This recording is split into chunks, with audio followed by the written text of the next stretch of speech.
బాబా తరపు నుంచి కోరుకుంటున్నాను. ఈరోజు బాబా గారి సందేశం ఏమనగా, తల్లి, కోట్ల మందిని దాటుకొని నిన్నే ఎంచుకున్నాను. నీ జీవితం నీకే తెలియని రహస్యం బిడ్డ. ఇది వింటే ఇక నీకు తిరుగు ఉండదు అని బాబా గారు అద్భుతమైన సందేశంతో మన ముందుకు వచ్చారండి. మరియు మన బాబా గారు ఈ సందేశాన్ని అందించినా కూడా అది మన జీవితానికి తప్పకుండా ఉపయోగపడేటట్లుగా ఉంటుందని మనకు అందరికీ తెలిసిన విషయమే కదా. మరి మన బాబా గారు ఈరోజు మనకు ఎలాంటి సందేశం అందించాలనుకుంటున్నారో ఆయన మాటల ద్వారా తెలుసుకుందామా. బిడ్డ, నీ జీవితంలో కష్టాలు, నష్టాలు, ఒడిదుడుకులు, బాధలు ఇవన్నీ కూడా తరచుగానే వస్తూ ఉన్నాయి. అవి వచ్చినప్పుడల్లా నీ మనసు ఎంతో వేదనతో చాలా బాధిస్తూ రోధిస్తూ ఉంది బిడ్డ. అలా బాధ వచ్చిన ప్రతిసారి కూడా నీ బాబా చెంతకు వచ్చి, బాబా, ఈ కష్టాన్ని నేను పడలేకపోతున్నానయ్యా, మోయలేనంత బరువు నా నెత్తిన ఎందుకు పెట్టావు, నా జీవితం ఎందుకు బాబా, నాకు ఎందుకు ఇన్ని కష్టాలు బాబా అని నా దగ్గర ఏడుస్తూ నన్ను ప్రార్థిస్తూ ఉన్నావు బిడ్డ. అవును కదా బిడ్డ, నీ ఏడుపు చూడాలని నేను ఎప్పుడు కూడా అనుకోలేదు. ఎందుకంటే ఏ తండ్రి అయినా సరే తన బిడ్డ నవ్వుతూ ఉండాలి, ఆనందంగా ఉండాలని కోరుకుంటారు కదా. అలా నువ్వు ఏడుస్తూ ఉంటే నా మనసు ఎంత బాధగా ఉంటుందో ఒక్కసారి ఆలోచించు బిడ్డ. నీకు కొత్తగా చెప్పాల్సిన అవసరం కూడా లేదమ్మా. నీవు పడే ప్రతి బాధ నాకు తెలుసు. నీ ఆనందం చూసి నేను నీ యొక్క కష్టాన్ని చూడలేదా అని నువ్వు అనుకుంటున్నావా బిడ్డ? అయితే నీవు పొరపాటు పడినట్లే. ఒక చెట్టుకి పువ్వులు రావాలంటే అది మొదట కొంచెం కొంచెం ఎదుగుతూ వచ్చి ముళ్ళు వచ్చి తర్వాత అందమైన పువ్వులు వస్తాయి. అదేవిధంగా నీ జీవితంలో ఇప్పుడు కష్టాల సమయం అనేది జరుగుతూ ఉంది అంటే దాని అర్థం నీకు సుఖాలు అనేవి రాబోతున్నాయనే అర్థం బిడ్డ. నీకు కష్టం వచ్చినప్పుడు బాధపడకుండా ఎలా ఉండాలి బాబా అని అడగవచ్చు బిడ్డ. ఏదైనా బరువు బాధ్యత అనేది నువ్వు నా మీద వెయ్యి. నీవు నాకు ఏడుస్తూ చెప్పాల్సిన అవసరం లేదు బిడ్డ. నీవు నాకు ప్రార్థించే సమయం ఏదైతే ఉందో, నా గుడికి వచ్చి నా కష్టాలు చెప్పుకునే సమయం ఉందో, ఆ సమయంలోనైనా సరే ఆనందంగా ఉండాలి బిడ్డ. గుడికి ఎందుకు వస్తావు బిడ్డ? మనశ్శాంతి కోసమే కదా. అటువంటి సమయంలో నీవు కన్నీరు పెట్టుకుంటే నిన్ను చూడగలనా తల్లి? ఒక్క నిమిషం ఆలోచించు. నా దగ్గరికి వచ్చినప్పుడైనా సరే నువ్వు సంతోషంగా గడుపు అమ్మా. నీకు ఇన్ని రోజులు కష్టాలు అనుభవించే రోజులు లేవమ్మా. నీకు తప్పకుండా మంచి జరిగే రోజులు నేను ప్రసాదిస్తాను. నీ జీవితంలో చూడాల్సినవన్నీ చూస్తావు. చిన్న వయసులోనే అనుభవించాల్సిన కష్టాలన్నీ అనుభవించావు బిడ్డ. ఎంతోమందికి ప్రేమను పంచిపెట్టావు. ఎవరికీ కూడా నీ విలువ తెలియకుండా పోయింది బిడ్డ. ఎంతోమందికి ప్రేమ చూపించి నీవు దగ్గర తీసుకొని ముద్దలు కలిపి అన్నలు కూడా పెట్టావు. నీ చేతిలో ఎంతమందికో వండి పెట్టావు. అయినా కూడా నీ మీద ఎవరికి కూడా విశ్వాసం అనేదే లేదు. కానీ నీకంటూ మంచి రోజు వచ్చిన తర్వాత వాళ్ళు తప్పకుండా బాధపడతారు బిడ్డ. నీవు తెలుసుకోవాల్సిన విషయం ఏమిటంటే, మూర్ఖులతోటి ఎక్కువగా వాదించకమ్మా. ఎందుకంటే అలా వాదిస్తే ఇప్పటికే బాధపడుతున్న నీ మనసు ఇంకాస్త బాధకు గురి అవుతుంది. నేను ఎప్పుడు నీకు చెప్పే విధంగా నీ జీవితంలో ఏదైతే నీ చేతిలో లేదో, ఏదైతే నీ చేతిలోకి రాదో, అది వస్తువైనా కానీ, పనైనా కానీ, లేకపోతే ఏదైనా బంధం కానీ, ఏదైనా సంబంధమైనా కానీ పూర్తిగా వాళ్ళ ఇష్టానికే వదిలేసే బిడ్డ.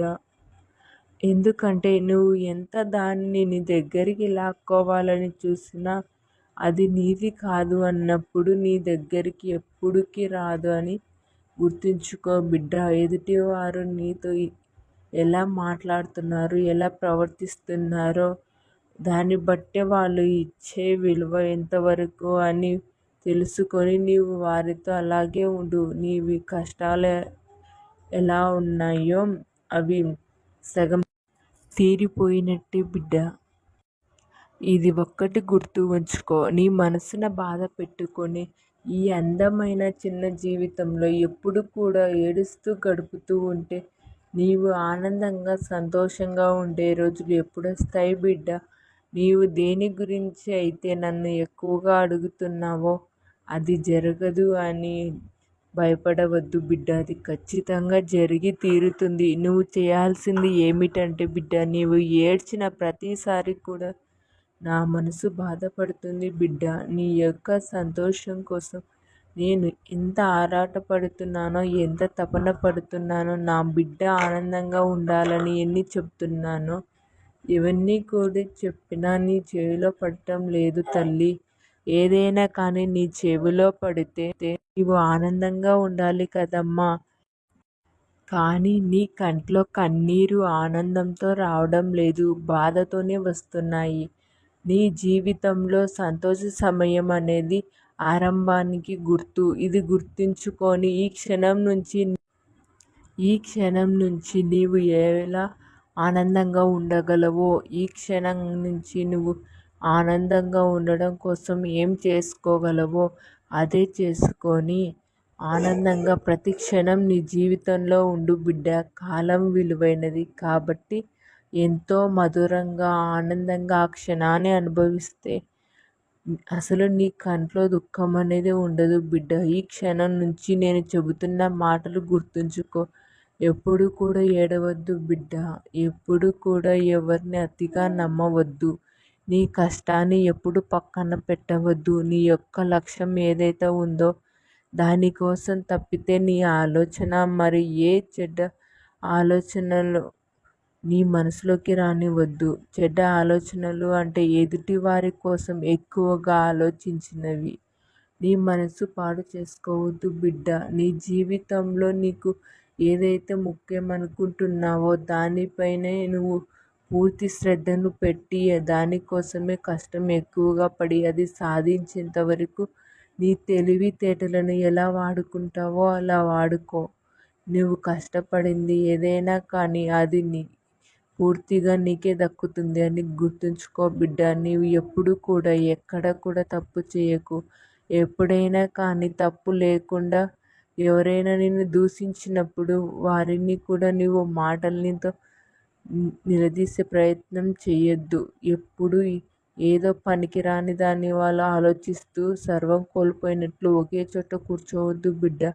నీవు ఏం చేయగలవో దానిపైన నీ దృష్టి పెట్టు. నీ శక్తి సామర్థ్యాలు అన్నీ కూడా దానికోసం ఉపయోగించు.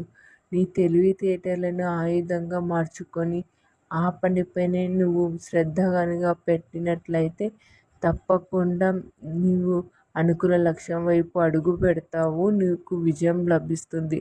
ఇది నా గురుభిక్ష అనుకో బిడ్డ. ఎందుకంటే నా ఆశీర్వాదం నీపై ఉన్నప్పుడు నీవు ఇక దేని గురించి ఆలోచించాల్సిన అవసరం లేదు, బాధపడాల్సిన అవసరం లేదు. అంతకంటే లేదు బిడ్డ. ఆనందంగా ఉండు. ఆనందంగా ఉంటేనే ఆ ఆనందం నీకోసం వెతుక్కుంటూ వస్తుంది. నువ్వు ఏడుస్తూ ఉన్నావంటే ఆ దుఃఖం అనేది నిన్ను వెతుక్కుంటూ వస్తుంది. ఏది నిన్ను వెతుక్కుంటూ రావాలో ఇకపై నువ్వే ఆలోచించుకో బిడ్డ. నీవు అర్థం చేసుకుంటావని ఈ బాబాగా ఆశిస్తున్నాను అని మన బాబాగారు ఈరోజు మనకు అద్భుతమైనటువంటి సందేశాన్ని అందించారండి. ఈ సందేశం మీకు అందరికీ నచ్చిందని అనుకుంటున్నాను. ఓం సాయిరామ్. సద్గురు సాయినాథ్ మహారాజ్కి జై. చక్కటి సందేశంతో బాబా గారు మన ముందుకు వచ్చారండి.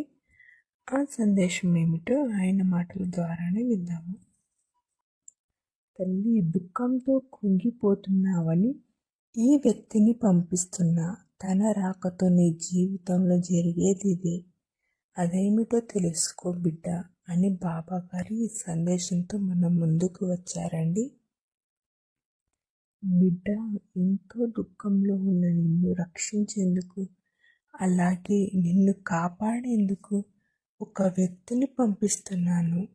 అతని రాకతో నీ మనసు ఎంతో ఆనందపడబోతుందమ్మా. అలాగే ఈ మాటల ద్వారా నీ మనసును ప్రశాంతంగా ఉంచబోతున్నాను. బాబా బంధాలను ఇస్తావు, వాటితో పోరాటం చేయమంటావు. ఎన్నో ఇబ్బందులు కూడా ఇస్తూ ఉంటావు, సహనంతో ఉండమంటావు. సహనంగా ఉండి అలా కూర్చోంటే చూస్తూ ఉండిపోతావు. ఎలా బాబా?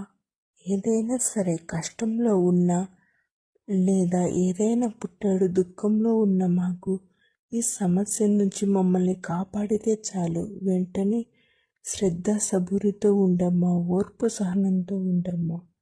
అంతా మంచి జరుగుతూ ఉంది అని చెప్పడం తప్ప ఇప్పటి వరకైతే ఆ మంచి నేను పొందలేదు బాబా.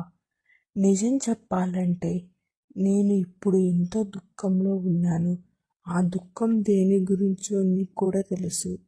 నాకున్న బాధ అంతా కూడా నేను ఎవరికి చెప్పకపోయినా ప్రతిరోజు ప్రతి నిమిషం నీ పాదాల వద్ద విలిపిస్తున్నాను. నా దుఃఖం అంతా నీకు బాగా తెలుసు తండ్రి. ఎప్పటికైనా నువ్వు సహాయం చేస్తావని కళ్ళు కాయలు చేస్తూ కూర్చున్నాను. అయినా కూడా నాపై నీకు జాలి కలగడం లేదు తండ్రి. ఈ ఒక్క జీవితంలో విసిగిపోయి బేజారు ఉన్నాను. నీవు వేసినటువంటి బంధాలు ముడివేస్తావు నువ్వే, బంధాలు విడదీస్తావు నువ్వే. మరలా ఎందుకు అన్నీ నా దగ్గర చేస్తావో తెలీదు. ఒకసారి బాధ పెడతావు, ఒకసారి సంతోషంగా ఉన్నట్లు నటించేలా చేయమంటావు. నిజం చెప్పాలంటే ఈ జీవితంలో ఇదంతా నీవు ఆడించే ఆట, కేవలం ఒక జగన్నాటకం అని మాత్రమే నమ్ముతున్నాను. చూడు బాబా, నేను ఎదురు చూస్తున్న దేనికోసమో నీకు తెలుసు. నేను బాధపడుతున్నది దేనికో నీకు తెలుసు. అయితే ఎన్నో సందేశాలు పంపిస్తూ ఉంటావు. వాటన్నిటి ద్వారా ఎదురు చూసి నా కళ్ళు కాయలు కాచాయి బాబా. నేను అనుకున్నది మాత్రం ఇప్పటి వరకు నేను పొందలేదు. నా వద్దకు ఏమి కూడా తిరిగి రావడం లేదు. ఇదిగో ఇలా ఒంటరిగా అనుక్షణం దుఃఖంతో ప్రతిరోజు కూడా వారి కోసం ఎదురు చూస్తూ ఉన్నాను బాబా. నాకు తెలిసి నేను ఎలాంటి పాపం చేయలేదు. అలాగే ఎవరిని కూడా అనరానటువంటి మాటలు, ఎవరిని నొప్పించే మాటలతో బాధ పెట్టలేదు. అయితే నాకు ఉన్న దాంట్లో ఏదైతే ఉన్నాయో నాకున్న శక్తితో సంతృప్తిగా బతికాను. నాకున్న దాంట్లో నలుగురికి సహాయం చేసుకుంటూనే వచ్చాను. కానీ ఇలా ఎందుకు జరుగుతుందో నాకే అర్థం కావడం లేదు తండ్రి. నేను ఏదైనా తెలిసి తెలియక తప్పు చేస్తే దాన్ని నీవు సరిదిద్దుకోవాలి తప్ప ఇలా ప్రతి క్షణం కూడా నన్ను బాధ పెట్టడం నీకు సమంజసం కాదు. చూడు బిడ్డ, ఏది జరగడం లేదని నీ మనస్సంతా మోసంతో నిండిపోయినందుకు తడలడిల్లిపోతున్నావు కదా బిడ్డ. నాకు తెలుసు ఇతని రాకతో ఈ రోజు నీ దుఃఖం అంతా కూడా నిండిపోయినటువంటి నీ మనసుకి ఆనందం కలిగించే విధంగా ఇతని రాకతో నీ జీవితం గొప్ప మార్పు రాబోతుంది. ప్రతిసారి కూడా నువ్వు ఎంతగానో బాధపడుతూ నీ మనసును ఎంతో కఠినంగా ఉంచుకుంటూ నన్ను అడుగుతూ ఉన్నావు కదా. నాకు నీ బాధ అంతా అర్థమైంది బిడ్డ. ఎంతో వేదన చెందుతూ ఉన్నావు, నరకయాతన పడుతూ ఉన్నావు. నాకు అర్థమైంది. నీవు నాకు చెప్పనక్కర అవసరం లేదు. ఈ బాధను పడుతున్నావంటే దీనికి కారణం మాత్రం నీ కర్మ ఫలితం. నీవు పూర్వజన్మలో చేసుకున్నటువంటి కర్మ ఫలితం ఇప్పుడు నిన్ను ఇలా బాధ పెట్టేలా చేస్తుంది. నీవు ఎన్ని బాధలు పడేలా చేసింది. నీ బంధం నీ దూరమైంది. తప్పకుండా నీ బంధంలో మంచి మార్పు వస్తుంది బిడ్డ. నేను నీకు మాట ఇస్తున్నాను. ఎంతోమంది విడిపోయిన బంధాలు కూడా మళ్ళీ తిరిగి కలుసుకొని ఇప్పటికీ ఎంతో సంతోషంగా ఉన్నారు. నీకు కూడా సమయం రానే వచ్చింది బిడ్డ. ఇన్ని రోజులు ఓపిక పడ్డావు కదా, ఇంకా కొన్ని రోజులు ఓపిక పెట్టు. ఖచ్చితంగా నీవు ఎదురు చూస్తున్న వారిలో మార్పు తీసుకువచ్చి నీ బంధాన్ని నీ దగ్గరకు చేర్చబోతున్నాను. నీవు ఎంత బాధపడుతున్నావో, ఎంత విసుగు చెందుతున్నావో కళ్ళారా చూస్తూనే ఉన్నాను. నీ